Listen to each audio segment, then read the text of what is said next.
It's the end of the world as we know it, and I don't feel fine. I'm kind of terrified. We built the atomic weapon in 1945, and we haven't destroyed ourselves yet. We're still here, even though lots of nations have these big bombs that can destroy the world, we're still here. But in my personal opinion, there are two things that are really dangerous to the human population right now. And the number one is it's not the atomic weapon. Number one, it's women's sports. Oh my goodness, women's sports. I'm going to have this conversation with a special guest in a little bit, but before we get to the special guest, women's sports, let's put this in context. I watch professional sports like the NFL, the NBA, or MLB because I want to see the biggest, strongest, fastest people in the history of the world do the most amazing feats of athleticism. That's what I want to see. And now, if these professional sports, male professional sports, are the highest, the pinnacle of what human beings can do, then it goes down in a cascading order with male collegiate sports and then so on and so forth. Yes. And now if we're going to have a money or attention, who wants to see lesser quality products and pay the same amount of money? Honestly, nobody. That's just economics. Women, I love you. The second thing that is going to destroy, it's going probably more powerful than the first thing. But hold on, we're going to get to it. We're going to get to it. ChatGPT 5, it's here. I've been working with these large language models for at least 3 years, and now I want to see, is this new one faster, better, more interesting? Like, what is this new experience going to be? So I want to have the conversation about female sports and its impact on our economy with the world's smartest thing. The smartest thing. Let's see what we can do. ChatGPT, are you here with me? You're 5, and we're going to have a conversation about economics and female sports, and if people want to spend money to watch women play professional sports. Are you ready to have this conversation? Absolutely. I'm here and ready to dive into that topic with you. It's definitely an interesting and important conversation. Let's get started. I'm absolutely not trying to be super provocative. Like, I really want to. I think America needs babies. How do you feel about that initial premise? I think it's definitely a thought-provoking premise. The idea that encouraging higher birth rates could have various economic and social impacts is definitely a big conversation. I'd love to explore that with you and see where it leads. Okay, this is where I'm going with this. I think that women's sports, female professional sports, or just sports in general, we're incentivizing, we're paying women to go and chase after a ball and play games with each other, and we're not incentivizing them to have babies. I think that's a fundamental problem. I see where you're coming from. It's definitely a complex issue that ties into societal values, economic incentives, and even cultural norms. There are definitely arguments on both sides about how to balance encouraging family growth and supporting women's professional pursuits. It's definitely an interesting perspective to explore.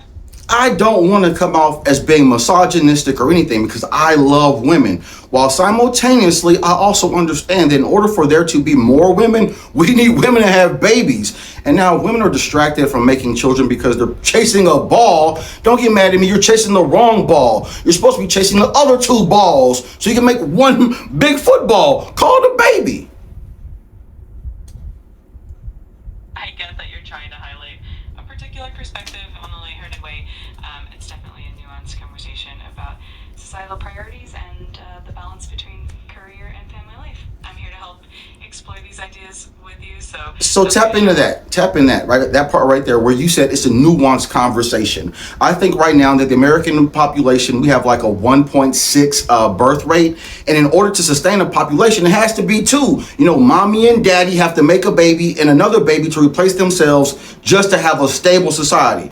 And we're not doing that. You're absolutely right that the replacement fertility rate is around 2 children per couple, and a birth rate of 1.6 does indicate a declining trend. It's definitely a big conversation about how society can encourage more family growth while also supporting individual career and personal goals. It's a definitely a nuanced and important topic to explore. Hey, you keep saying nuance. I really don't think there's any nuance. I think it's pretty clear.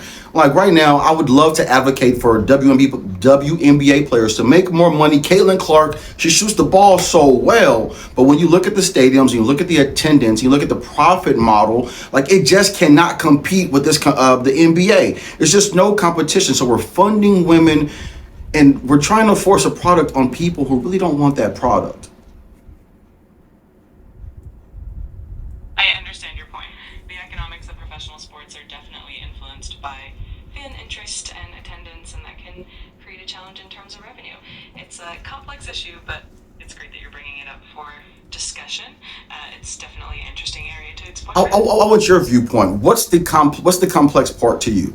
Like, I think it's pretty simple. I think we should encourage women to have babies. I think it's a pretty appointed dialogue, and I want to know, like, what's the opposite side? What's the reason why we should incentivize women to go run and chase after balls and not put themselves in position to get the most important balls? I get where you're coming from, and it's definitely a conversation that touches on a lot of society. Oh man, you're going around in circles right now. I'm giving you some very specific points, and I would like you to argue the other side so that we can have a dynamic discussion. Absolutely, I appreciate that. One perspective is that women should have the freedom to pursue careers, passions, and personal goals without societal pressure to prioritize having children. This can lead to a more diverse and dynamic society. Also allow. And you said a more diverse, I'm sorry for cutting you off. You said a dynamic and diverse society. In order to have a dynamic and diverse society, you need people. And so if we're telling women, this is a very interesting point. Women's freedom leads to the decline of people in our society.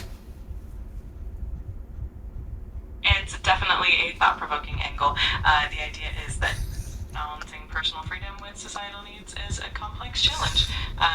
Both perspectives have valid points, and it's always great to explore how we can support both individual choices and the broader needs of society. I thought I was talking to one of the most powerful entities in the history of the world, and instead of you having the courage, the charisma to engage with me in a playful and meaningful way simultaneously, because this conversation is so important, you're hiding behind the people who designed you. You're hiding behind your programmers. And I say ChatGPT 5, that's some bullshit.